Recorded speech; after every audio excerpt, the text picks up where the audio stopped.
Bonjour à tous et bienvenue dans le flash d'information. Le 31 décembre dernier, au soir, veille du Nouvel An, le chef de l'État a adressé son traditionnel message à la nation. Le président Alassane Ouattara a fait un tour d'horizon des acquis sociaux, un bilan satisfaisant qui part de 2011 à aujourd'hui. Les conditions de vie des populations s'étant améliorées grâce à tout ce qui a été posé comme action dans les secteurs tels que la santé ou l'éducation. Retour sur ce pan du discours du président de la République avec Serge Koléa. C'est à suivre tout à l'heure dans le 13h.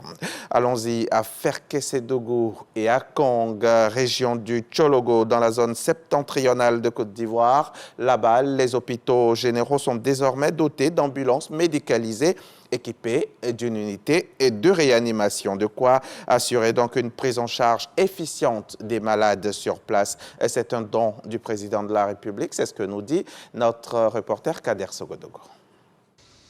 Les populations de Kong démarrent la nouvelle année avec une autre bonne nouvelle. L'hôpital de la localité est désormais doté d'une ambulance médicalisée avec unité de réanimation. C'est un don du président de la République, Alassane Ouattara. La clé est remise par le maire de Kong, Berté Abdraman Tiemoko, au préfet du département. Donc c'est tout un équipement ultra moderne qui est dans cette ambulance, qui contraste avec des ambulances traditionnelles que nous avons. Donc c'est un objet précieux que son Excellence le président de la République nous offre pour la santé, le bien-être des populations de notre département. Donc je vous remets cela avec fierté. L'hôpital général de Ferkessédougou bénéficie également de la générosité du président de la République. Il reçoit une ambulance avec les mêmes commodités. C'est le député de Ferkessédougou, Jacques Silué, qui remet les clés au préfet de région, Jean-Pierre Souris. Nous sommes en train de vivre d'intenses moments de joie et notre Père à tous, le président de la République, son Excellence, M. Alassane Ouattara, a bien voulu nous offrir ce joyau-là pour que nous puissions prendre en charge les malades au niveau de notre département. J'ai donc le plaisir, en son nom et au nom du ministre d'État, Tene Brahima Ouattara, président du conseil régional du Tchologo, de vous remettre les clés de cette ambulance pour servir nos populations. Ces deux ambulances vont contribuer à l'évacuation des cas qui le nécessitent vers les CHU de Bouaké et d'Abidjan.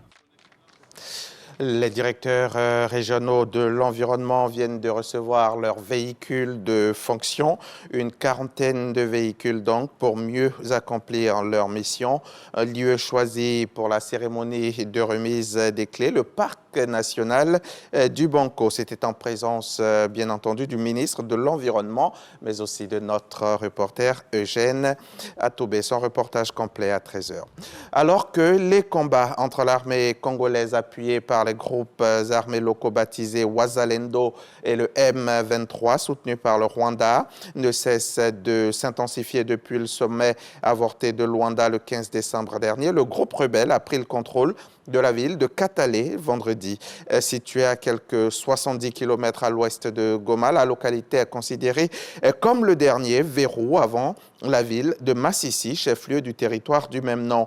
Toujours dans le courant de la journée de vendredi, hier donc, d'autres affrontements ont également été signalés sur l'axe Minova-Bweremana à une quarantaine de kilomètres de Goma. Cette avancée des combattants du M23 intervient après la chute de l'agglomération de Kaniro et de plusieurs autres villages du territoire de Massissi jeudi dernier, 2 janvier. Au Niger, le défenseur des droits de l'homme Moussa Tchangari a été placé sous mandat de dépôt hier vendredi et transféré à Filingué, à 180 km de Niamey. Après avoir été amené de force par des hommes armés début décembre, Moussa Tchangari a passé plus d'1 mois de garde à vue dans les locaux de la sécurité d'État et ceux des services antiterroristes. Selon l'un de ses collaborateurs, son moral reste bon malgré tout.